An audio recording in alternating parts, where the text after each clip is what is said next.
When you're making refried beans, you want to keep the heat high.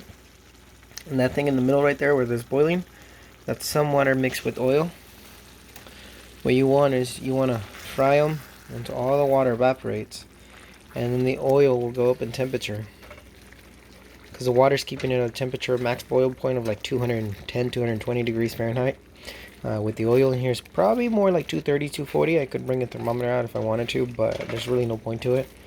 I'm a feeling cook kind of thing, so I kind of keep an eye on what I'm doing, and I kind of get a sense of how it's looking and what it needs.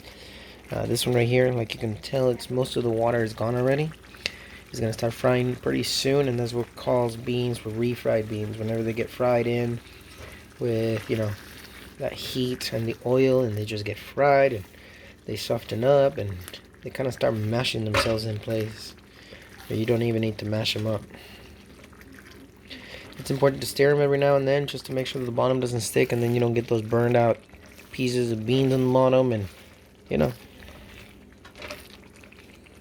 just make sure all that water evaporates, and then let them fry for 15-20 minutes, and then mash them a little bit, and they're good to go.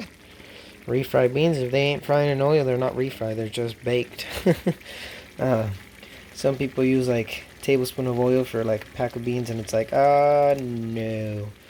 If you use a tablespoon of butter to fry beans, you're not making refried beans, you're just, heating them up and then mashing them.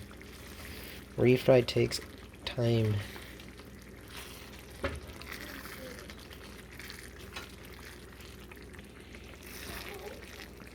Most of the water's gone.